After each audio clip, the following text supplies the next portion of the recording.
139వ కీర్తన 23వ వచనం చదువుతూ ఉన్నాను. దేవా నన్ను పరిశోధించి నా హృదయమును తెలుసుకొనుము, నన్ను పరీక్షించి నా ఆలోచనలను తెలుసుకొనుము.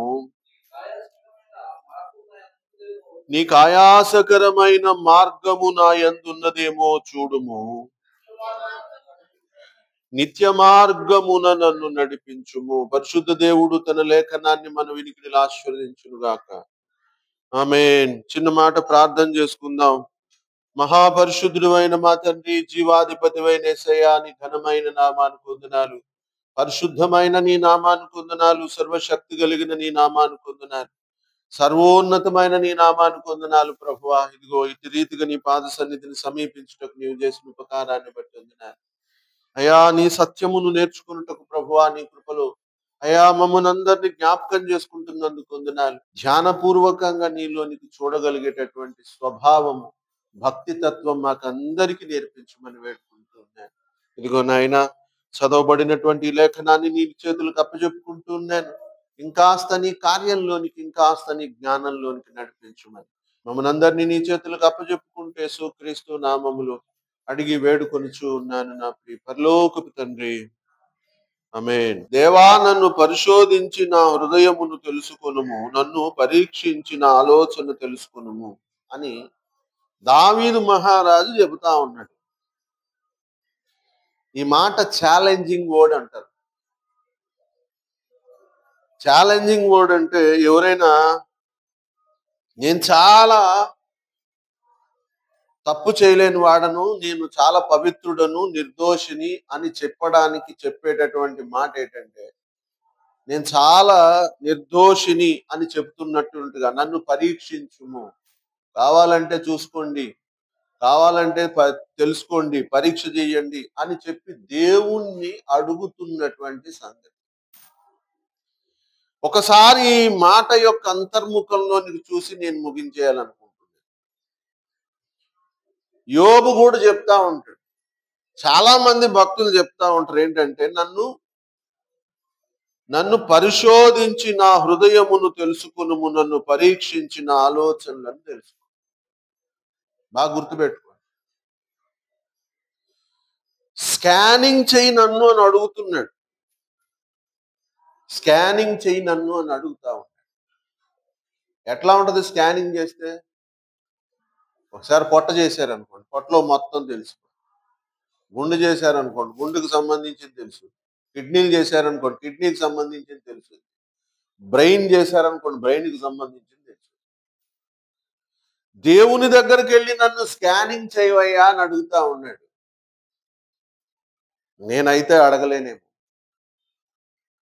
నిస్వార్థంగా చెప్తున్నాను, నేనైతే అడగలేను. ఎందుకంటే అంతర్ముఖంలో ప్రతి వాని యొక్క వ్యక్తిత్వం వేరుగా ఉంటుంది. నా లోపల ఉన్నటువంటి వ్యక్తిత్వం వేరుగా ఉంటది. ఒక వ్యక్తి నా కళ్ళ ముందుకు వచ్చి మాట్లాడుతూ ఉన్నప్పుడు నాకు నచ్చిన వ్యక్తి అయితే నా హృదయం వేరుగా ఉంటుంది, నాకు నచ్చని వ్యక్తి అయితే వేరుగా ఉంటుంది. కానీ ఫేస్ మాత్రం ఇద్దరికి ఒకలాగే ఉంటుంది.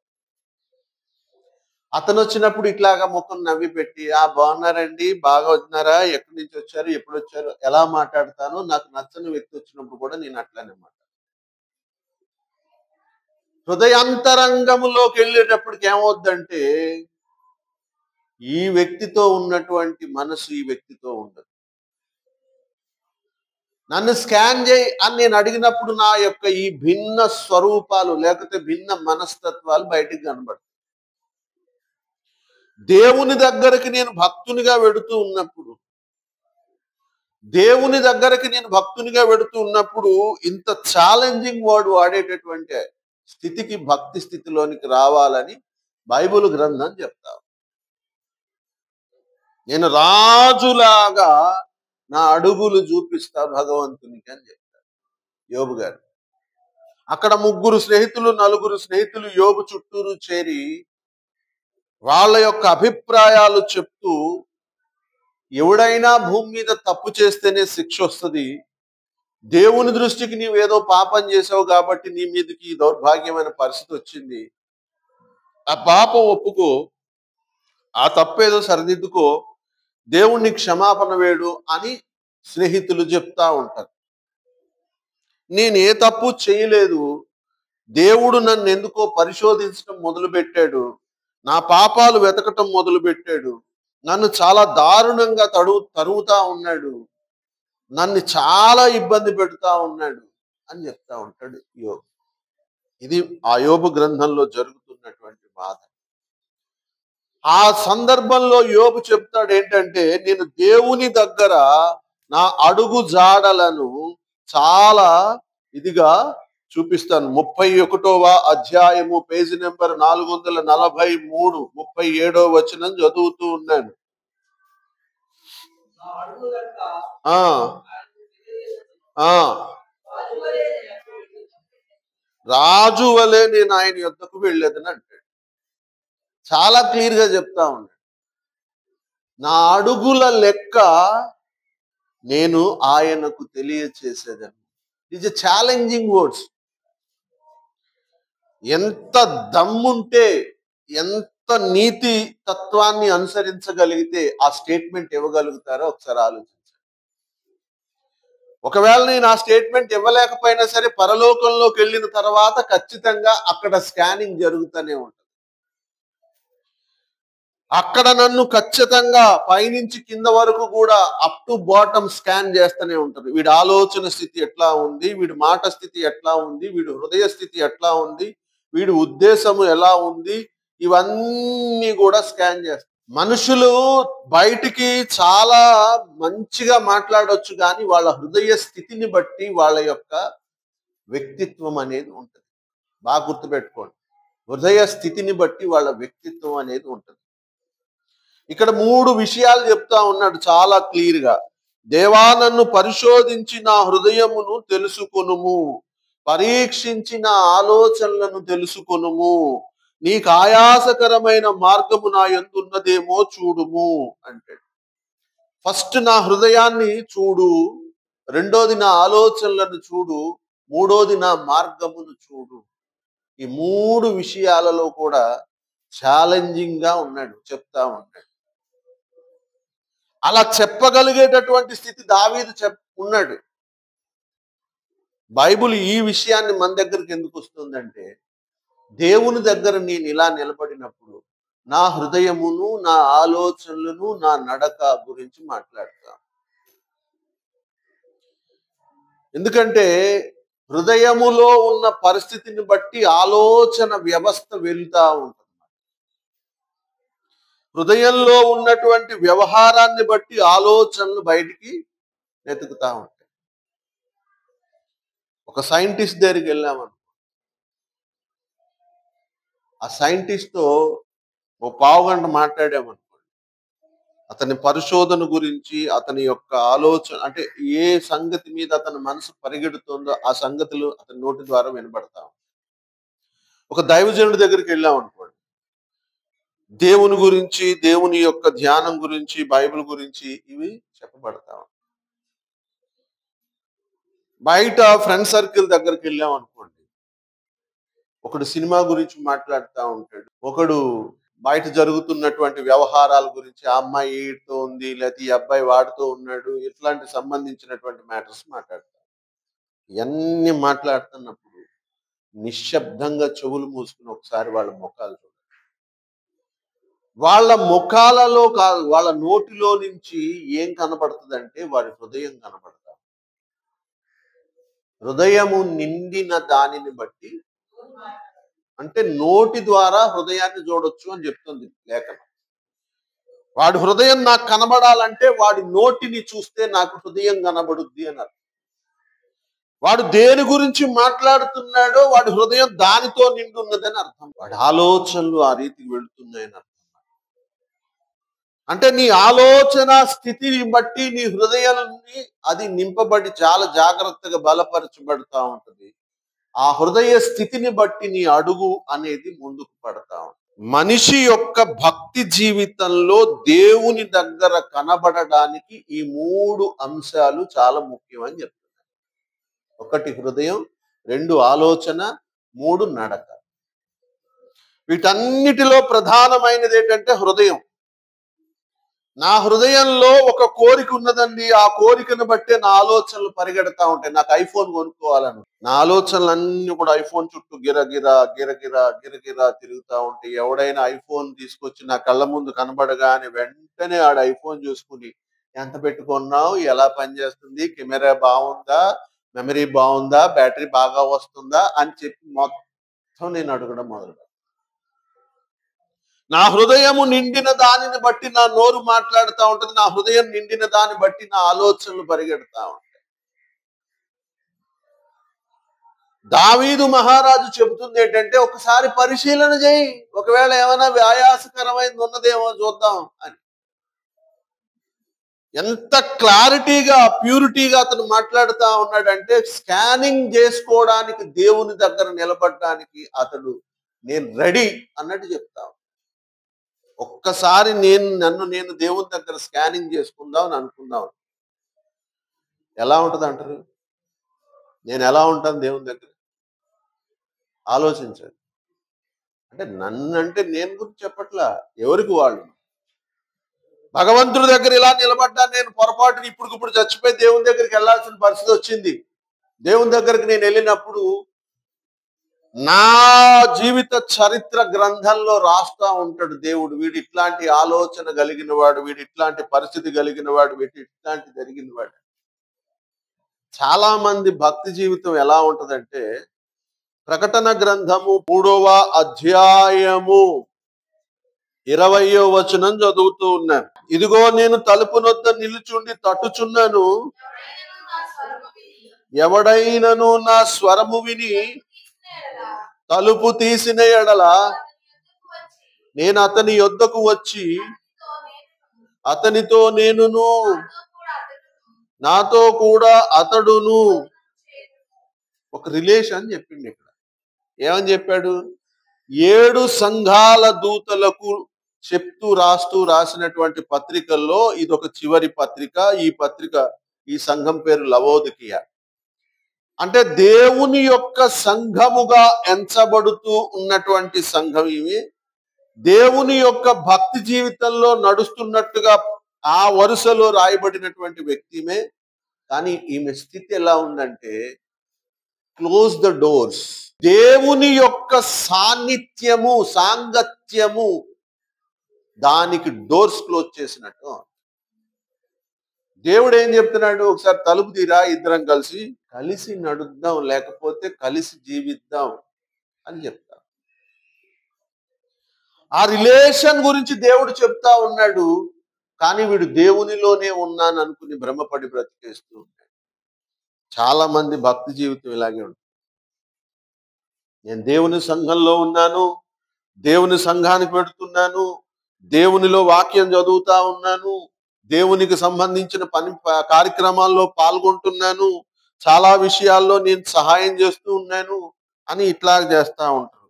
కానీ దేవుడు చెప్పేటటువంటి లెసన్ ఏంటంటే, అసలు ముందు నువ్వు నీ మనస్సు తలుపు తీరా, హృదయం అనేది ఆ తలుపు తీ అంటాడు. అంటే హృదయాల్లో ఆయన లేడు. మరి ఎక్కడున్నాడు?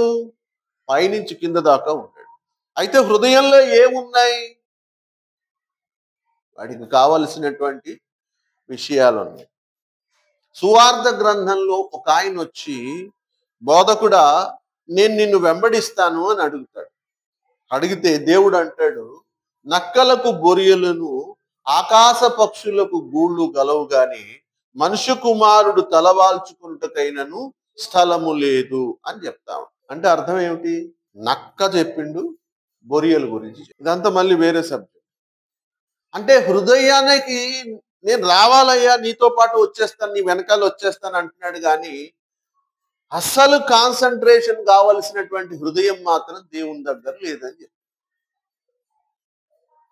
భక్తి జీవితంలో చాలా మంది పరిస్థితి ఇట్లనే ఉంది.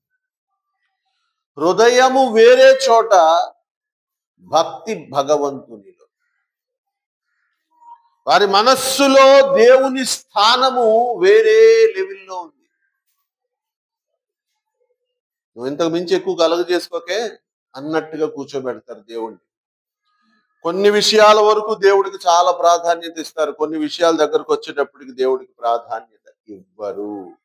బాగా గుర్తుపెట్టుకోండి, పరలోకంలో మీ గ్రంథంలో మీ పేజీ రాయబడుతుంది, మీ మానసిక స్థితి కూడా రాయబడుతుంది. అసలు ఎంత వ్యక్తిత్వంతో వాడు దేవుణ్ణి అనుసరిస్తున్నాడు అనేది ఉంటది. పాత నిబంధన గ్రంథంలోకి వెళ్తే ఇంకా క్లియర్ గా చెప్తా ఉంటాడు, నీ పూర్ణ హృదయముతో నీ పూర్ణ ఆత్మతో అని చెప్తా ఉంటాడు. అసలు ఫుల్ ఆఫ్ హార్ట్, ఎక్కడ కూడా గ్యాప్ లేదు మాట, అంత ఫుల్ గా ఉన్నాడు వాడు, మనస్సు నిండా భగవంతునితో ఉన్నాడు. కొంతమంది కొంచెం గ్యాప్ పెడతారు, కొంతమంది కొంచెం స్పేస్ పెట్టుకుంటారు, కొంతమంది కొంచెం ఆప్షన్స్ పెట్టుకుంటారు. దేవుని దగ్గర భక్తి చేసేవాడు ఎవడైనా సరే, వాడు పూర్ణ హృదయంతో గనక చేస్తా ఉంటే పూర్ణ హృదయానికి సంబంధించినటువంటి ఫలితం దక్కుద్ది. నా పూర్ణ ఆత్మతో నా పూర్ణ వివేకముతో నేను చేస్తా ఉంటే నాకు సంబంధించిన ఫలితం కూడా అలాగే వస్తా. భర్తను పూర్ణంగా ప్రేమించిన వాళ్ళకి పూర్ణమైనటువంటి ప్రేమే దక్కుద్ది. చాలా నక్కల లాంటి మనస్తత్వాలు కలిగినటువంటి వాళ్ళు, అంటే ఎక్కడ వేసిన స్టెప్స్ అక్కడ వేస్తా ఉంటారు. హీరో దగ్గర వేయాల్సినటువంటి స్టెప్స్ హీరో దగ్గర వేస్తా ఉంటారు, సైడ్ డాన్సుల దగ్గర వేయాల్సిన స్టెప్స్ సైడ్ డాన్సుల దగ్గర వేస్తా ఉంటారు, డైరెక్టర్ దగ్గర వేయాల్సిన స్టెప్స్ డైరెక్టర్ దగ్గర వేస్తా ఉంటారు, సంఘంలో ఉండాల్సినటువంటి పొజిషన్ లో సంఘంలో ఉంటారు, సమాజంలో ఉండవలసిన పొజిషన్ లో సమాజంలో ఉంటారు, వేరే వేరే చోట్ల ఉండాల్సినటువంటి పొజిషన్ లో వేరే వేరే రకం. నేను అంటాను, దేవుడు ఇక్కడ లేడు అక్కడ మాత్రమే ఉంటాడా, లేదా అక్కడ మాత్రమే ఉండి ఇక్కడ ఉండడా?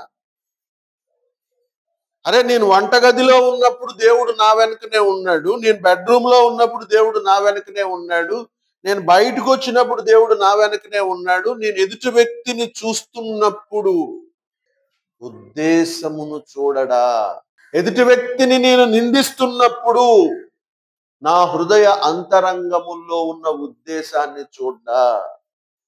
ఒక వ్యక్తి మీద నేను నింద మోపుతూ ఉన్నప్పుడు అది నిజమనుకుని నేను భ్రమపడి తీర్పు తీరుస్తూ ఇతడు ఇట్లాంటి వాడు అని నేను ఒక స్టేట్మెంట్ ఇస్తూ ఉన్నప్పుడు నా మనోస్థితిలో అంతర్ముఖంలో ఉన్న అభిప్రాయాన్ని చూడ్డా?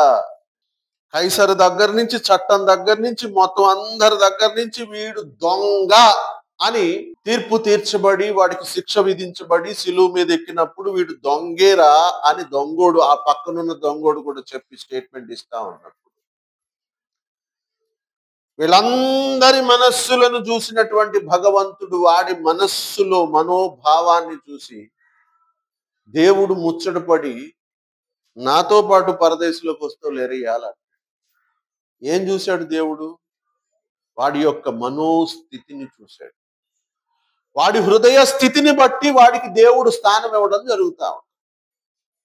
అంటే నేను నమస్కారం పెట్టాను, ప్రార్థన చేశాను, మోకాళ్ళు వేసాను, పాటలు పాడాను, దేవుని కోసం పనిచేశాను, దీన్ని బట్టి కాదు దేవుడు మనకు విలువ ఇచ్చేది.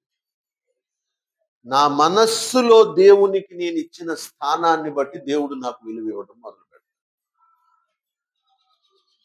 ఒకడికి హృదయంలో చోటే ఇవ్వలేదు దేవుడికి, ఇప్పటికీ తలుపు దగ్గర నుంచి తడుతా ఉన్నాడు, ఒక్కసారి తలుపు తీరు బాబు అని. కానీ వాళ్ళందరి దృష్టిలో వాడు చాలా భక్తిపరుడుగా కనబడుతున్నాడు, దేవుని దృష్టిలో మాత్రం వీడు ఇంకా హృదయాన్ని ఓపెన్ చేసిన వాళ్ళ లేడు అని అర్థం. నేను భక్తి చేస్తా ఉన్నాను, మీరు భక్తి చేస్తా ఉన్నారు, కానీ ఒక్కసారి డాక్టర్ దగ్గరికి వెళ్ళి నేను స్కానింగ్ చేయించుకున్నప్పుడు నాకు అర్థమవుతుంది నా మనస్సులో ఏ రోగం ఉంది. విచిత్రం ఏంటంటే ఏ రోగం ఉన్నదో నీకు డాక్టర్కే తెలుసు, బయటోడికి ఎవరికి తెలియదు. అది ఒప్పుకొని విడిచిపెట్టేటటువంటి స్వభావంలోనికి నేను రాగలిగినప్పుడు మాత్రమే నేను దేవుడి దగ్గర ఈ స్టేట్మెంట్ చెప్పగలను, దేవా నన్ను పరిశీలించి పరిశోధించి. చెప్పకపోయినా చూస్తారు పరలోకంలో, అది కామన్. నేను ఎలాగైనా సరే చెప్పలేదనుకోండి, అది కూడా చూస్తారు దేవుడి దగ్గరికి వెళ్ళినప్పుడు అది కూడా దేవుడు చాలా జాగ్రత్తగా చూస్తూ ఉంటాడు. స్కాన్ చేసి అవసరం అక్కడ నిలబెట్టి చూసినప్పుడు రేడు పుస్తకం ఓపెన్ చేయండి రా అని అంటే చాలు, వాడి పుస్తకాన్ని ఓపెన్ చేస్తాడు. వాడి ప్రార్థన ఓపెన్ చేయండి రా అంటే వాడి ప్రార్థన ఓపెన్ చేస్తాడు. చక్కమని టేప్ రికార్డ్ ఆన్ చేసినట్టు ఆన్ చేస్తే వాడు చేస్తున్న మొరంతా వింటారు. ఒక్కసారి అరే ఆ ప్రార్థన అయిపోయింది కదా, ఇప్పుడు వాడి యొక్క హృదయాన్ని ఓపెన్ చేయండి, వాడు ఏ ఉద్దేశంతో మాట్లాడుతా ఉన్నాడు. మంత్రముగ్ధులుగా ప్రార్థన చేస్తా ఉంటారు సుమా కొంతమంది. మంత్రముగ్ధులుగా అంటే అర్థం ఏంటి? స్వర లయ బద్ధంగా నడుచు, అంటే స్వరానికి లయకి మధ్యలో ఆ స్వరాన్ని చక్కగా ఎత్తడం, ఆ స్వరం కూడా చక్కగా అనుసరించేలాగా ఉండడం, అది వింటుంటే ఒక వినసొంపుగా ఉండడం జరుగుతాం. మంత్రముగ్ధులు అంటే అది. ఆ మంత్రం చదువుతా ఉంటే అలాగ వినబుద్ధేసినట్టుగా మంత్రముగ్ధులుగా అయిపోవడం అంటే. ప్రార్థన కూడా చాలా మంది అలాగే చేస్తారు. వాడేం చేస్తున్నాడు వాడికి తెలియదు, ఎందుకు చేస్తున్నాడు అంతకన్నా తెలియదు, అసలు ఏ ఉద్దేశం చేస్తున్నాడో ఎవరికి తెలియదు. కానీ వాడు ప్రార్థన మొదలెడితే మాత్రం అరగంట చేస్తాడు. నేనంటాను, అరగంట చేసావు, గంట చేసావు, కాసేపు పక్కన పెట్టు. నువ్వు చేసేటటువంటి మాట, లేకపోతే నువ్వు ప్రార్థనలో పలికేటటువంటి మాట మీద అయినా నీకు కాన్సన్ట్రేషన్ ఉందా అని అడుగుతాను. అరే నువ్వు చేస్తున్నావు, ఈ పదాన్ని ఉపయోగించావు, ఈ వర్డ్ ఉపయోగించావు, బాగానే ఉంది, అసలు ఈ పదానికి అర్థం ఏంటి అని అడిగితే అది చెప్పలేడు వాడు. కానీ చాలా మంచి బ్యూటిఫుల్ గా ఆ పదాన్ని వినియోగించి మాట్లాడతావు. అసలు నువ్వు వాడేటటువంటి పదానికి కూడా నీకు భావం తెలియదు, కానీ నువ్వు ప్రార్థన చేయడం మొదలు పెట్టేశావు. ఓ పిల్లగాడు కళ్ళంట నీళ్ళెట్టుకుని వాళ్ళమ్మ దగ్గరకు వచ్చి ఏడుస్తూ చెప్పినటువంటి రీతిగా ప్రార్థన ఉండాలి. బాగా గుర్తుపెట్టుకోండి, ప్రార్థన అంటే ఎట్లా ఉండాలంటే, ఓ పిల్లగాడు ఏడుస్తూ వచ్చి వాళ్ళ అమ్మ దగ్గరకు వచ్చి వాళ్ళ అమ్మని పట్టుకుని ఏడుస్తూనే ఒక సంగతి అడుగుతున్నట్టుగా ఉండాలి ప్రార్థన. ప్రార్థన ఎలా ఉండాలంటే, వాళ్ళ నాన్నని ఇలా పట్టుకుని నవ్వుతూ ఆడు అడుగుతున్నటువంటి రీతిగా ప్రార్థన ఉండాలి. ఈ రెండు ఎందుకు చెప్పానంటే, వాడి మనస్సులో ఎటువంటి కల్మషం లేకుండా అడుగుతాడు. అదే 20 సంవత్సరాలు వచ్చినటువంటి ఆడపిల్ల తండ్రి దగ్గరికి వచ్చి అడిగిందో, లేకపోతే వాళ్ళ అమ్మ దగ్గరికి వచ్చి అడిగిందో అనుకోండి, మొత్తం నాటక రంగం అంతా ఫేస్ లో కనబడతా ఉంటుంది, అన్ని షేపులు కనబడతా ఉంటాయి. అంత ప్యూరిటీ ఎందుకు లేదు అంటే, ఎక్కడ ఎలా అడిగితే పని అవుతుందో వాళ్ళకి బాగా తెలుసు. కానీ దేవుని దగ్గర ఈ నాటకం పనిచేయదని చెప్తున్నాను నేను. దేవుని దగ్గర ఈ నాటకం పనిచేయదు. ఇది సమాజంలో పనిచేయొచ్చు, సంఘంలో పనిచేయొచ్చు, నీ తోటి వారి దగ్గర పనిచేయొచ్చు, మనుషులందరి దగ్గర పనిచేయొచ్చు, కానీ దేవుడి దగ్గర పనిచేయదు. ఓ చంటి పిల్లవాడు తల్లి దగ్గర ఏడ్చినటువంటి ఏడ్పుకి తల్లి ఎంత రెస్పాండ్ అవుతుందో, నీ మనస్సును బట్టి, నీ మనో ఉద్దేశమును బట్టి దేవుడు నీకు అంత రెస్పాండ్ అవుతాడు. పరీక్షించు పరీక్షించు అని అడుగుతా ఉన్నాడు కదా, అదే సెంటెన్స్ నిన్ను అడిగితే నువ్వు చేయగలుగుతావా అని అడుగుతున్నాను. భక్తి జీవితంలో నేను ప్యూర్ గా లేను అని అనేది నాకు మాత్రమే తెలిసే సబ్జెక్ట్. ఎందుకంటే ఎక్కడ క్వశ్చన్ మార్క్స్ పడుతున్నాయో, ఎక్కడ కామాలు పడుతున్నాయో, ఎక్కడ ఫుల్ స్టాప్లు పడుతున్నాయో, ఎక్కడ నా కనుదృష్టి ఆగిపోతోందో, ఎక్కడ నా హృదయ స్థితి స్తంభించిపోతోందో నాకు మాత్రమే తెలుసు. ఎందుకంటే నా హృదయములో చాలా సంగతులు దాచుకుని ఉంటా నేను. హైయెస్ట్ గా దేవునికి సంబంధించిన విషయాలు దాచుకుంటాను, లోయెస్ట్ గా దేవునికి సంబంధించినటువంటి కానివి దాచుకుంటాను. సంగీతం అంటే బాగా ఇష్టం. ఆ సంగీతానికి సంబంధించినటువంటి స్వరాలు గాని, పాటలు గాని నేను వింటనే ఉంటాను, దాచుకుంటాను. నాకు కొన్ని విషయాలు ఇష్టం, అయితే దేవునికి అవి కష్టం. యోనా గ్రంథం నేను చదువుతా ఉన్నప్పుడు యోనా వాదన నాకు చాలా నచ్చుద్ది. ఖచ్చితంగా ఆ పట్టణం మీదకి నీ ఉగ్రత రావాల్సిందే, అది యోనా యొక్క పట్టుదల. ఎందుకని చాలా మందిని చంపేశారు, చాలా దుర్మార్గంగా బ్రతికారు. దేవుని యొక్క ఉగ్రత వాళ్ళ మీదకి రావాలి, అది యోనా యొక్క మనస్సు. అది దేవునికి నచ్చిందా నచ్చలేదా? నచ్చలా. అలాగని దేవుడు యోనాను వ్యతిరేకించాడా? హే ఇంత తప్పుడు పని చేస్తున్నావు నువ్వు, ఇలా తప్పుడు కాదు చెప్తున్నావు అన్నాడా? అరే నేను ఇంత కష్టపడి చేశాను రా, ఒక్క రోజులో ఈ సొర్ర సెట్ ఎండిపోతే నీకు ఎంత బాధ కలిగింది? వాళ్ళను కూడా 1,25,000 మంది అంటే మన రాజమండ్రికి మించినటువంటి పట్టణం అది. వాళ్ళు చచ్చిపోతే నాకు బాధ ఉండదా? అంటే దేవుడు ఏదైతే ఫీల్ అవుతున్నాడో ఆ ఫీలింగ్ యోనాకు అర్థం చేయడానికి, లేకపోతే చెప్పడానికి, వివరించడానికి ట్రై చేశాడు. దేవునికి ఇష్టం లేనివి చాలా మంది జీవితాలు ఇలా ఉంటాయి. అభిప్రాయాలు ఉంటాయి, ఆలోచనలు ఉంటాయి, ఇవన్నీ ఉంటాయి.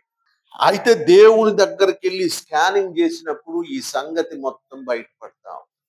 అవ్వమ్మ గారి దగ్గర కూడా ఒక సంగతి చాలా జాగ్రత్తగా దాచిపెట్టు. వాళ్ళతో తినొద్దు అన్నాడు కానీ స్నేహం చేయొద్దు అనలేదు కదా.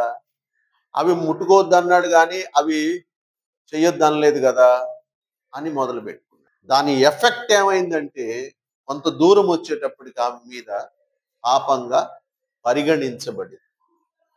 ఆ పాపము దేవుని దగ్గర నుంచి శాపాన్ని తీసుకురావడానికి కారణమైపోయింది. దేవుని సహవాసంలో లోపమా లేదే, దేవునితో మాట్లాడటంలో లోపమా లేదే, దేవునితో ఉండడంలో లోపమా లేదే, దేవునికి వ్యతిరేకమైన దాని మీద మనస్సు చాలా జాగ్రత్తగా దాచు. హృదయము లెక్కగడితే ఆ హృదయంలో దాచుకున్నటువంటి ఆ చిన్న అంశమే పెద్ద విస్ఫోటనమయ్యి ఆ ఏదేను తోటలో నుంచి నెట్టివేయబడ్డానికి కారణమైంది. విచిత్రం ఏంటంటే ఆవిడ్ని, ఆమె భర్తని నెట్టివేయడానికి కారణం అయిపోయింది ఏంటంటే ఈ హృదయంలో జాగ్రత్తగా దేవునికి వ్యతిరేకమైన దానిని తను ఇష్టంగా దాచుకోవడమే కారణం. పరిశోధన చేసుకుంటే మీకు అర్థమవుతుంది భక్తి జీవితం ఎంత ప్యూర్గా, ఎంత స్పష్టంగా దేవునిలో నేనున్నాను అనేది ఇక్కడే పరిశీలన చేసుకోవాలి.